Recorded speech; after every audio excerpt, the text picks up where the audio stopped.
તો વાર્ષિક હિસાબના દાખલા આપણે શરૂ કરીએ। આગળના લેક્ચરોમાં આપણે વેપાર ખાતું, નફા નુકસાન ખાતું, પાકું સરવૈયું એ આપણે સમજ્યું હતું અને હવાલા જેની દરેકની બે અસર થાય છે।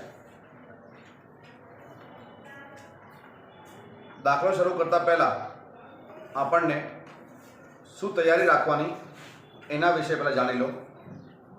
એક પેજ ઉપર વેપાર ખાતું, બીજા પેજ ઉપર નફા નુકસાન ખાતું અને ત્રીજા પેજ ઉપર પાકું સરવૈયું ત્રણ તૈયાર કરવાનું। ત્રણ પેજ દેવાના હંમેશા।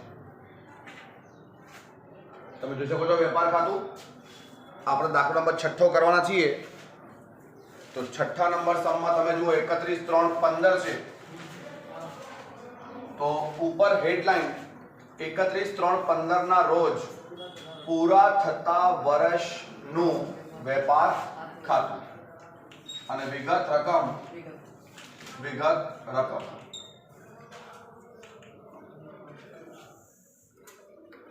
ઉધાર જમા।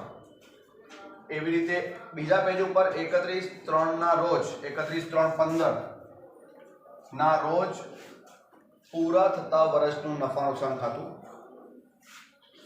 અને પાકા સરવૈયામાં 31, 3, 15 ના રોજનું પાકું સરવૈયું।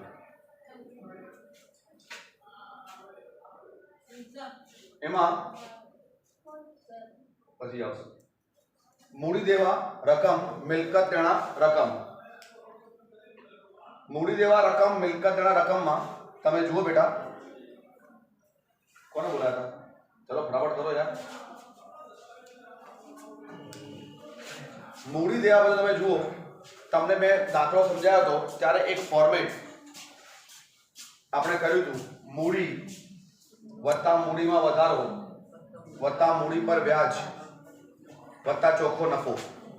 ચોખ્ખા નફા માટે મેં જગ્યા છોડી છે, એટલે અહીંયા બે લાઈન છોડી દેવાની, કારણ કે આપણને ચોખ્ખો નફો આવશે કે ચોખ્ખી ખોટ આવશે એ તો આપણને ખબર જ નથી। ધંધામાં નફો પણ થઈ શકે અને ખોટ પણ થઈ શકે। તો મૂડી વત્તા મૂડીમાં વધારો વત્તા મૂડી પર વ્યાજ બે લાઈન છોડી દેવાની, માઇનસ લખીને ઉપાડમાં વધારો અને ઉપાડ પર વ્યાજ। આ ફોર્મેટ સૌથી પહેલા લખી જ દેવાનું। આટલી વસ્તુ તમારે તૈયાર હોવી જોઈએ। વેપાર ખાતું, નફા નુકસાન ખાતું અને પાકું સરવૈયું। પાકા સરવૈયામાં મૂડીનો ફોર્મેટ અને એના પછી આપણને દાખલાની શરૂઆત કરવાની છે। દાખલો નંબર 6 આપણો છે, જેમાં તમે જુઓ કાચું સરવૈયું તમને આપેલ છે। દરેક દાખલામાં તમને વાર્ષિક હિસાબમાં કાચું સરવૈયું આપેલું હશે। દીપકનું 31, 3, 15 ના રોજ કાચા સરવૈયા અને વધારાની માહિતી પરથી વાર્ષિક હિસાબ તૈયાર કરો, બરાબર। અને જુઓ વાર્ષિક હિસાબના અંતમાં તમને હવાલાઓ આપ્યા છે। કોઈ પણ દાખલો શરૂ કરો સૌથી પહેલા તમને હવાલાઓ શરૂ કરવાના છે। હવાલાની સૌથી પહેલા બે અસર આપવાની છે। 3 સ્ટેપ છે દાખલો સોલ્વ કરવાનો। સૌથી પહેલા હવાલા, એના પછી ગુપ્ત હવાલા। ગુપ્ત હવાલા એટલે જે હવાલામાં લખેલ નથી પણ છતાંય હવાલા છે, એ તમે સમજાવીશ। અને 3rd સ્ટેપ ખતવણી। તો 3 સ્ટેપ, પહેલા હવાલા, પછી ગુપ્ત હવાલા અને પછી ખતવણી। તો શરૂ કરીએ। હવાલો નંબર પહેલો, 12,000 નો માલ ચોરાઈ ગયેલ છે। આ બહુ સિમ્પલ દાખલો છે। તમને ખ્યાલ હોય આપણે ફોર્મેટ કર્યું હતું, તો કોઈ પણ માલ જાય અન્ય રીતે ગેર માલ, એને આપણે ખરીદીમાંથી માઇનસ કરીએ છીએ, બરાબર। તો માલ ચોરાઈ ગયો તો ખરીદીમાંથી માઇનસ કરો, માલ બળી ગયો ખરીદીમાંથી માઇનસ કરો, માલ અંગત ઉપયોગ માટે લઈ ગયા ખરીદીમાંથી માઇનસ કરો। પહેલી અસર કોઈ પણ માલ જાય એટલે ખરીદીમાંથી માઇનસ કરો,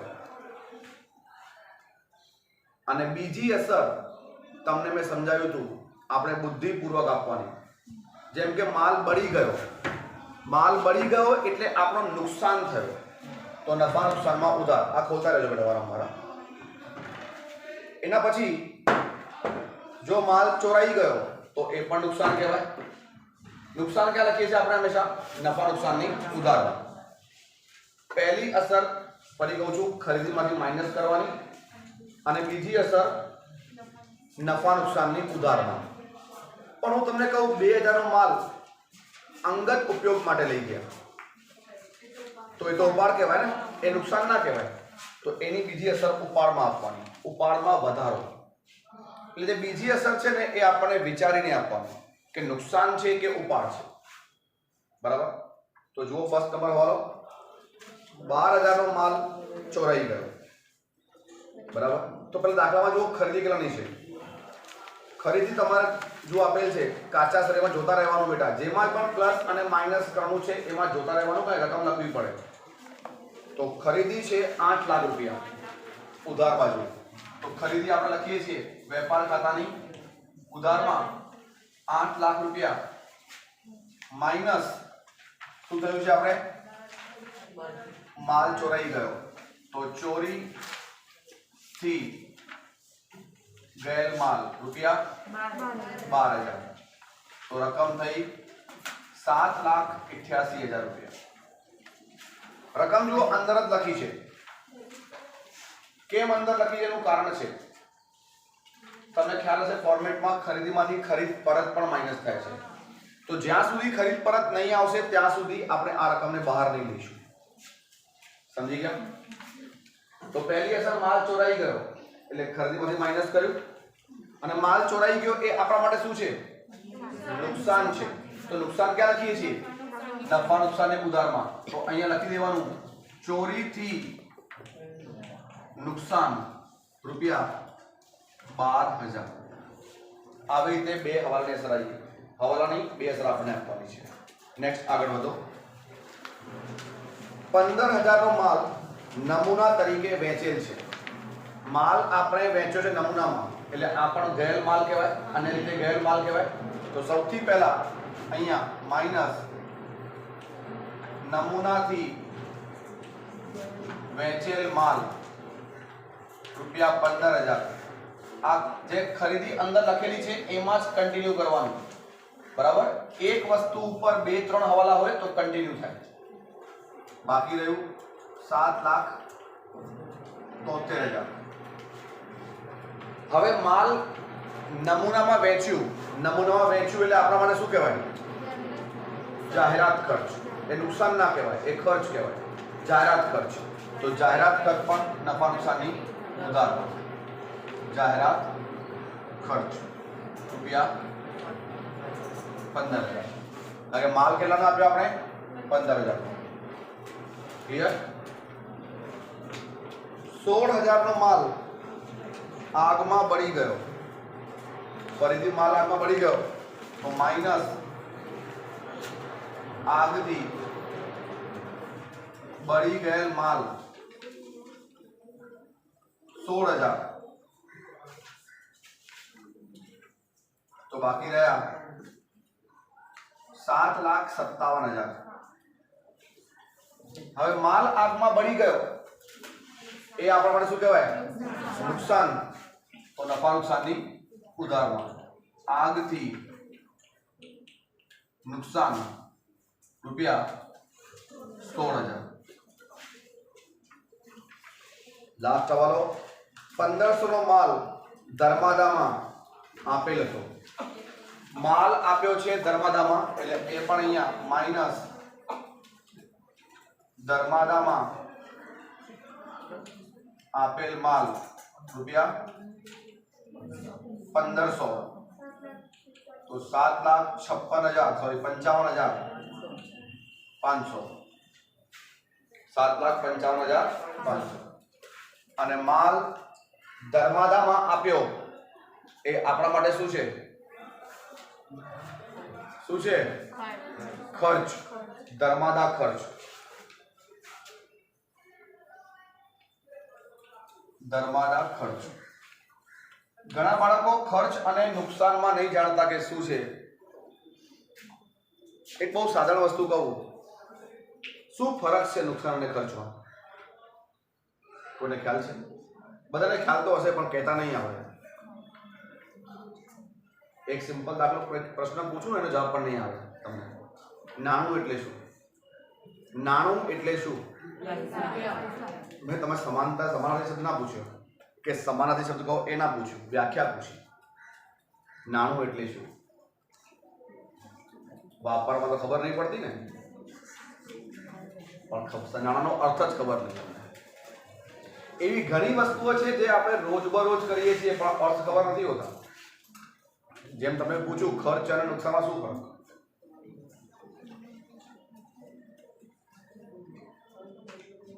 બોલો બોલો બેટા,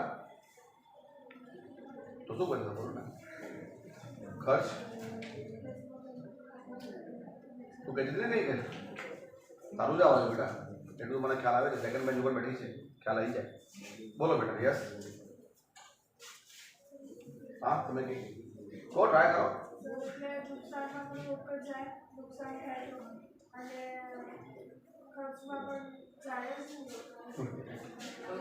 તમે વિચારો, નુકસાન, કોઈ પણ નુકસાનમાં આપણી રોકડ જતી નથી. વિચાર, નુકસાનમાં ક્યારે રોકડ જતી નથી. આખથી માલ બળી ગયો એટલે એવું જ ગણે. શું તમે કહું ખર્ચ અને યસ ખર્ચ આપણે ઈચ્છતા નથી તો આપણે થઈ જાય. બધા હસો છો પણ એક અહીં 70% સાચું બોલે છે. આપણને ખાલી હાથ આમ નાખીને બેસતા આવડે છે. થોડું ધ્યાન રાખવાનું બેટા ભણવામાં. 11મા ધોરણમાં છીએ. યસ, ખર્ચ જે છે ને 2-3 અર્થ છે તમને કહું. સૌથી અકાઉન્ટ નામું એવું બોલે છે કે ખર્ચ એટલે જેમાં આપણને કંઈ ફાયદો મળતો હોય અને નુકસાન એટલે જેમાં ફાયદો મળતો નથી. રકમ ગુમાવીએ છીએ આપણે બંનેમાં રકમ ગુમાવીએ છીએ, પણ રકમ જે ગુમાવીએ છીએ સામે ફાયદો મળે છે એને ખર્ચ કહેવાય, અને ફાયદો મળતો, લાભ મળતો નથી એને નુકસાન કહેવાય. અને સામાન્ય ભાષામાં આપણે જનરલ ભાષામાં કહીએ તો ખર્ચ આપણે જ્યારે ઈચ્છીએ ત્યારે કરીએ છીએ, જ્યારે કે નુકસાન તો કોઈ ઈચ્છે છે નહીં. તો દરવાજામાં માલ આપ્યો એ તો આપણે વિચારીને કર્યું ને, એટલે ખર્ચ છે. નમૂનામાં માલ વેચ્યો, આપણે જાહેરાતનો લાભ લેવાનો છે એટલે કરીએ છીએ, એટલા માટે એ ખર્ચાઓ છે. પણ માલ આગમાં બળી ગયો, બરાબર, એ નુકસાન કહેવાય, કારણ કે એ આપણે ઈચ્છતા નથી. એમાં લાભ લીધા વગર આપણે રકમ ગુમાવીએ છીએ, માલ ગુમાવીએ છીએ. ખ્યાલ આવી ગયો બેટા? એટલે ભલે ઘણા બાળકોને એવું લાગશે કે સર ખર્ચ હોય કે નુકસાન હોય, નફા નુકસાનની ઉધારમાં જ આવશે ને, શું ફરક પડે છે? ફરક એ પડે છે કન્સેપ્ટનો. એ કન્સેપ્ટ ખ્યાલ હોવો જોઈએ. તો આ દાખલામાં તમારે 4 હવાલા હતા અન્ય રીતે ગયેલ માલના. બધા અન્ય રીતે ગયેલ માલ આપણે શું કર્યા? ખરીદીમાંથી માઇનસ. હજુ મેં રકમ અંદર મૂકી છે, કારણ કે મેં તમને કીધું જ્યાં સુધી ખરીદ પરત નહીં આવે ત્યાં સુધી આ રકમ બહાર જશે નહીં. અન્ડરસ્ટુડ? ક્લિયર? તો આ થઈ ગયા તમારા હવાલા. 4 હવાલા પૂરા થઈ ગયા બંને અસર સાથે. હવે સોલ્વ કરવાના ગુપ્ત હવાલા. ગુપ્ત હવાલા એટલે તમે કાચા સમયમાં જુઓ કોઈ પણ બાબતની બાજુમાં ટકાવારી નિશાન છે. ટકાવારી છે ક્યાંય જુઓ આખા દાખલામાં દેખાય છે? હા છે ને, કેમ નહીં? જોવાનું છે આંખો બંધ ખોલીને તો દેખાય. 10% બેંક લોન ટકાવારી છે ને. કોઈ પણ વસ્તુની, કોઈ પણ બાબતની બાજુમાં ટકાવારી હોય ને, અને કોઈ પણ બાબતની બાજુમાં કંઈ માહિતી લખેલ હોય કૌંસમાં, એટલે એ ગુપ્ત હવાલો છે. ટકાવારી હોય અને કંઈ લખેલું હોય ને એટલે એ ગુપ્ત હવાલો છે. તો હવે આ સોલ્વ કેવી રીતે કરવાના એ તમને સમજાવું. તો વાંચો પેલા શું આપે છે ટકાવારીમાં? 10%ની બેંક લોન અને તેનું વ્યાજ. પહેલા વિચારો આમાંથી બેંક લોન કઈ છે અને બેંક લોનનું વ્યાજ કયું છે? બેંક લોન 2 લાખ રૂપિયાની છે અને વ્યાજ 20,000નું છે, બરાબર? કારણ કે આપણને ખ્યાલ આવવો જોઈએ. ઘણા બાળકો શું લખે કે વિચારે કે જે પહેલા લખેલું છે એની રકમ પહેલી, જે પાછળ લખેલું છે એની રકમ પાછળ. ભાઈ એવું નથી, નિયમ છે, કાચું સર્વે શીખ્યા છો. લોન આપણે દેવું છે, દેવું જમા બાજુ હોય છે. લોન પર વ્યાજ આપણો ખર્ચ છે અને ખર્ચ ઉધારમાં હોય છે. તો 10% બેંક લોન કેટલી છે બેટા? 2 લાખ રૂપિયા. બરાબર. તો જુઓ, સૌથી પહેલા મૂડી દેવામાં આપણે અહીંયા હું મૂડી દેવા બાજુ કન્ટિન્યુ કરું છું કારણ કે જગ્યા થોડી ખૂટે છે પેલી બાજુ. 10%ની બેંક લોન કેટલા રૂપિયાની છે બેટા? રૂપિયા 2 લાખ રૂપિયાની છે. ઓકે. હવે આ 2 લાખના 10% વ્યાજ કાઢો. 2 લાખના 10% કેલ્સી ઉપર કાઢો તો તમે જુઓ કેટલા થાય છે? 20,000 થાય છે. હવે 2 લાખના 10%નું વ્યાજ 20,000 થાય છે. હવે તમે દાખલામાં ચેક કરો કેટલું આપેલું છે? લોનનું વ્યાજ કેટલું આપેલું છે? 20,000 જ આપેલું છે. થવું જોઈએ 20,000 અને છે પણ કેટલું આપેલું? 20,000. એટલે આ ગુપ્ત હવાલો નથી. આ રકમ ફરી કરી દો, બહાર લઈ લો. 2 લાખ રૂપિયા એઝ ઇટ ઇઝ. આને ગુપ્ત હવાલો ના કહેવાય. અને લોન પર વ્યાજ જે આપણો ખર્ચ છે એ નફા નુકસાનમાં લખી દો. આમાં શું હોય છે તમને સમજાવું. 20,000 રૂપિયા સોરી લોન પર વ્યાજ. અમુક સમય શું હોય છે જેમ આપણે 2 લાખ રૂપિયાનું વ્યાજ લખ્યું 10%, એનું વ્યાજ આવ્યું 20,000 રૂપિયા. 20,000 નું વ્યાજ આપણે પછી કાચા સમયમાં જોઈએ છીએ કેટલું આપેલું છે. ધારો કે એ આપેલ છે 15,000 રૂપિયા. આવું પણ આવશે ક્યારેક. કેટલું આપેલ છે? તો 5,000 નું વ્યાજ ચૂકવવાનો બાકી કહેવાય. અને ક્યારેક ક્યારેક એવું પણ હશે કે લોન આપેલી હશે, તમે વ્યાજ તો કાઢશો જ, તો કાચા સરવૈયામાં વ્યાજ હશે જ નહીં. હોય જ નહીં એનું મતલબ શું કે જે 20,000 છે એ પૂરેપૂરું વ્યાજ ચૂકવવાનું બાકી છે. એટલે 3 વસ્તુ થઈ. આપણું વ્યાજ કેટલું આવ્યું અત્યારે? 2 લાખ 10 કેટલા આવ્યા? 20,000. કાં તો સરખી રકમ વ્યાજની આપેલી હશે, કાં તો ઓછી આપેલી હશે, કાં તો નહીં આપેલી હોય. સરખી રકમ આપેલ છે એનું મતલબ આ લોનમાં કંઈ પણ હવે પ્લસ માઇનસ કરવાની જરૂર નથી, રકમ બહાર લઈ લો. પણ ધારો કે તમારા દાખલામાં 15,000 નું વ્યાજ આપેલું છે, તમે વ્યાજની ગણતરી કરી આવ્યું 20,000 પણ દાખલામાં આપેલ છે 15,000, તો 5,000 રૂપિયા ચૂકવવાનો બાકી વ્યાજ કહેવાય. પછી એની અસર આપવી પડે. અને દાખલાના અંદર ધારો કે લોન પર વ્યાજ આપેલું જ ના હોય તો એનું મતલબ 20,000 રૂપિયા ચૂકવવાનું બાકી છે. એવી રીતે ગુપ્ત હવાલો સોલ્વ કરવાનો હોય છે. અને આ લોનનો હવાલો પરીક્ષામાં હોય જ છે કમ્પલસરી, ગુપ્ત હવાલો. તો સૌથી પહેલા ફરી કહી દઉં, આપણે હવાલા સોલ્વ કર્યા. હવાલા સોલ્વ કર્યા પછી આપણે ગુપ્ત હવાલો જોયો કે છે કે નહીં. હવે કાચા સરવૈયામાં જે બાકી બચ્યું છે એની ખતવણી કરવાની છે. એટલે જે વસ્તુ જ્યાં આવે છે એ ખાલી લખવાની છે. ખતવણી એટલે એક જ અસર. તો કાચા સરવૈયામાં જોઈએ મૂડી અને ઉપાડ. મૂડી અને ઉપાડ આપણો હોય છે મૂડી જામાં. હવે આમાં રકમ કઈ છે મૂડીની? જુઓ બેટા, મૂડી રકમ 3 લાખ રૂપિયા હોય, જામા બાજુ મૂડી હોય છે. તો મૂડી રકમ 3 લાખ અને ઉપાડની રકમ છે 18. જો આ પણ મેં અંદર લખી કારણ કે આનો સરવાળો બાદ બાકી સૌથી છેલ્લે થાય જ્યારે નફો અથવા ખોટ મળી જશે એના પછી. એટલે આ ફોર્મેટ રકમ બહાર નહીં લેવાની, અંદર જ મૂકવાની જ્યાં સુધી જવાબ ના આવે ત્યાં સુધી. નેક્સ્ટ છે વ્યવસ્થિત ખરીદી અને વેચાણ. તો ખરીદી તો આપણે લખાઈ ગઈ, પણ વેચાણ લખવાનું બાકી છે. વેચાણ રૂપિયા 12,91,000. આ પણ અંદર લખું છું કારણ કે વેચાણ પરત જ્યારે આવશે ત્યારે બાદ થશે. ખરીદ પરત અને વેચાણ પરત ના આવે ત્યાં સુધી આ રકમ અંદર જ લેવાની. નેક્સ્ટ, હવે જો આ માલ પરત છે. માલ પરત એટલે કઈ પરત? ખરીદ પરત કે વેચાણ પરત? રકમ જુઓ, રકમ જોયા પછી ખબર પડે કઈ બાજુ આપેલ છે. ઉધાર બાજુ આપેલ છે. તો ઉધાર બાજુ જ્યારે આપેલી હોય છે ત્યારે એ કઈ પરત હોય? વેચાણ પરત હોય. તો અહીંયા કરીશું માઇનસ વેચાણ પરત રૂપિયા 50,000. એટલે 12,41,000 રૂપિયા હવે લઈ લીધા બહાર. અને એવી રીતે ખરીદ પરત આપેલ નથી તો આ રકમ પણ 7,55,500 લઈ લીધા બહાર. Okay, clear? નેક્સ્ટ છે જુઓ વટાવ. જો વટાવની બે રકમ આપેલ છે, બે રકમ છે એટલે એક ઉધારમાં છે એ આપેલ વટાવ છે, જમામાં છે એ મળેલ વટાવ છે. આપેલ વટાવ એ આપણો ધંધાનો ખર્ચ છે એટલે નફા નુકસાનની ઉધારમાં આપેલ વટાવ રૂપિયા 6000 અને મળેલ વટાવ આપણી આવક છે એટલે નફા નુકસાનની જમામાં મળેલ વટાવ રૂપિયા 8000. બસ આ રીતે ખાલી ખતવણી તમારે કરવાની છે બધી.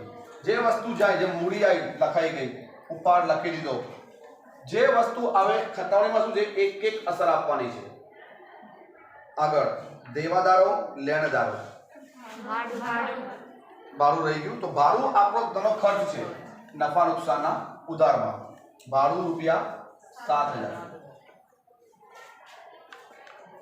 દેવાદાર, લેણદાર. દેવાદાર આપણી મિલકત છે અને રકમ મિલકત છે એટલે ઉધાર બાજુવાળી રકમ હશે દેવાદાર 1,10,000. લેણદાર આપણું દેવું છે તો મૂડી દેવામાં લેણદાર રૂપિયા 90,000. કમિશન ખર્ચ. કેમ ખર્ચ? કમિશન આવક કેમ નહીં? ઉધાર બાજુ રકમ જોવાની બેટા. રકમ ઉધારમાં આપેલી હોય ને એટલે ખર્ચ, જમામાં આપેલી હોય ને એટલે આવક. તો પછી આપણે જમામાં લખી દેવાની મળેલ કમિશન. કાચા સરૈયામાં રકમ જમા બાજુ આપેલ હોય તો એ મળેલ કમિશન કહેવાય, ઉધાર બાજુ હોય તો એ ચૂકવેલ કમિશન કહેવાય. એના પછી છે હુંડીઓ. હવે હુંડી બે હોય છે, એક લેણી હુંડી, દેવી હુંડી. લેણી હુંડી આપણું લેણું છે એટલે મિલકતમાં, તો એની રકમ જુઓ ઉધાર બાજુ વાળી 20,000. દેવી હુંડી આપણું દેવું છે એટલે જમા બાજુ રૂપિયા 30,000. રોકડ શિલક, બેંક શિલક બધાને ખબર જ છે આપણી મિલકત છે. રોકડ શિલક રૂપિયા કેટલી છે 20,000 અને બેંક શિલક રૂપિયા 90,000. મકાન મિલકત છે બેટા આપણી રૂપિયા 1,00,000. નેક્સ્ટ શું છે બેટા? એ પણ આપણું મિલકત છે રૂપિયા 40,000. જેટલું બને ને આ મકાન, ફર્નિચર જે સ્થિર મિલકત છે એ ઉપર આવી જોઈએ. એટલા માટે તમે જુઓ જ્યારે મેં દેવાદાર લખ્યા હતા, દેવાદાર લખ્યા, હુંડી લખી, અમુક જગ્યા છોડી દીધી. સ્થિર મિલકતો ઉપર આવે એવું આપણને દર્શાવવાનું. ક્લિયર? પેલી કરી નથી. નેક્સ્ટ યંત્ર. તો યંત્ર પણ શું છે આપણી સ્થિર મિલકત છે બેટા રૂપિયા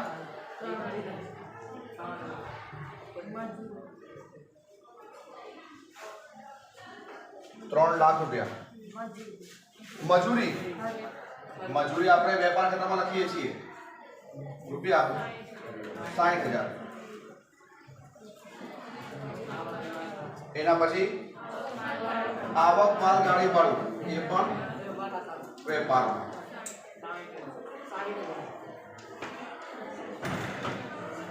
રૂપિયા 60,000. આખર સ્ટોક. આખર સ્ટોક શું છે આપણો બેટા? મિલકત. તમને ખ્યાલ છે મેં હવાલા કરાયા હતા તો હવાલામાં આખર સ્ટોકની બે અસર સમજાઈ હતી. વેપાર ખાતાની જમા બાજુ, પાકા સરૈયામાં મિલકત બાજુ. એ હવાલામાં હોય તો બે અસર, કાચા સરૈયામાં હોય તો એક અસર, અને આખર સ્ટોક આપણી મિલકત છે એટલે ફક્ત મિલકતની અસર આવશે. આખર સ્ટોક રૂપિયા 40,000. બરાબર છે. નેક્સ્ટ છે કન્ટિન્યુ. ઓફિસ ખર્ચ. ખર્ચ છે નફા નુકસાનની ઉધાર બાજુ રૂપિયા 1,20,000. આવી રીતે આપણને પહેલા દાખલો પૂરો કરવાનો છે બેટા, જે આપણે પૂરો કર્યો. સોરી,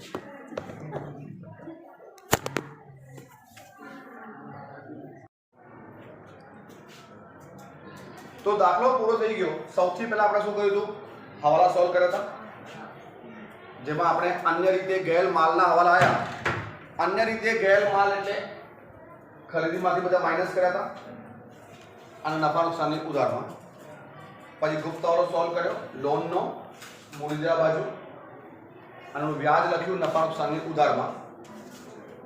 અને પછી ખાલી આપણે ખતવણી કરી. હવે ખતવણી કર્યા પછી આપણે જવાબ કાઢીશું.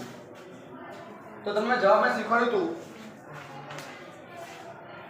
આ જમા છે, આ ઉધાર છે. બંને બાજુનો સરવાળો કરો. જો અહીંયા તો 12,41,000 છે. હવે 12,41,000 માંથી આ અહીંયા સરવાળો કરીએ, 7,55,500 વત્તા 60,000 વત્તા 60,000. અહીંયા છે 8,75,500. આ છે 12,41,000 રૂપિયા. તો બંનેમાંથી મોટો કયો છે?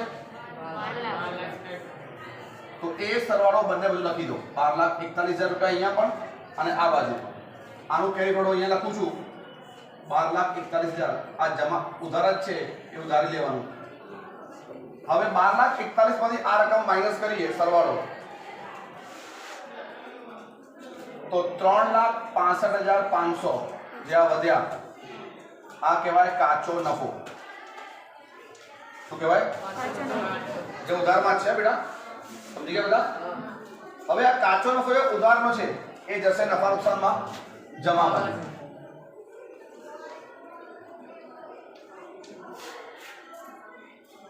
બરાબર, આ જશે જમા સાઈડ. અને પછી જમા બાજુનો સરળો કરીએ અને ઉધારનો કરીએ. જો અહીંયા 3,65,000 વત્તા 8, 3,73,500 અને ઉધાર બાજુનો પ્લસ કરી જોઈએ, 12,000 વત્તા 15,000 17,500, 20 ને 6 26 ને 7 33 ને 8 41 અને 1,20,000. અહીંયા 2,05,500 છે. તો આ સરળો છે 3,73,500 જે મોટો છે એ લખીશું બંને બાજુ.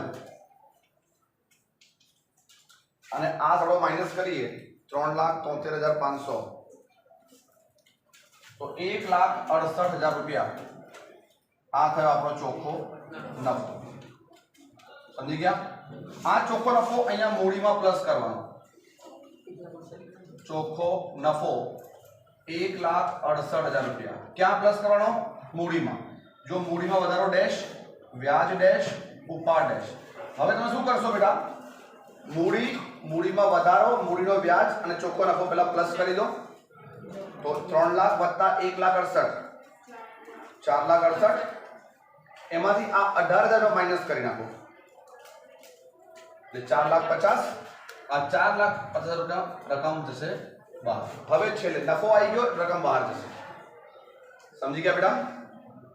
ક્લિયર? અને રકમ બહાર લખ્યા પછી હવે આપણે રકમ ટેલી કરીએ. જો 4,50,000 વત્તા 2 લાખ 6,50,000, 650 વત્તા 1,20,000 7,70,000 રૂપિયા. આ સરવાળો બંને બાજુ હશે 7,70,000. મૂડી દેવા અને મિલકત જણા એનો સરવાળો હંમેશા સેમ થશે. તમે ચેક કરશો તો એ પણ આવી જ જશે. આવી રીતે બેટા આપણને જવાબ કાઢવાના છે. બરાબર? જમાનો સરવાળો મોસ્ટલી મોટો હોય છે, મોસ્ટલી પણ હંમેશા નહીં, કારણ ખોટ પણ આવી શકે. જમા અને ઉધારો સરવાળો કરવાનો, જે મોટો હોય એ બંને બાજુ અને મોટામાંથી નાનો માઇનસ કરીને જે તફાવત બચે એ આપણો નફો. ક્લિયર? સમજાઈ ગયું બધાને? તો આવી રીતે તમારે દાખલો સોલ્વ કરવાનો છે. ઉદાહરણ નંબર 6 તમે જાતે કરી શકશો. બરાબર? 5મો અથવા 6માંથી એક ઉદાહરણ એવો છે જે સેમ આવો છે, જે તમે પ્રયત્ન કરશો. એમાં એના એ જ આવવાના છે, અન્ય રીતે ગયેલ માલના. ઓકે?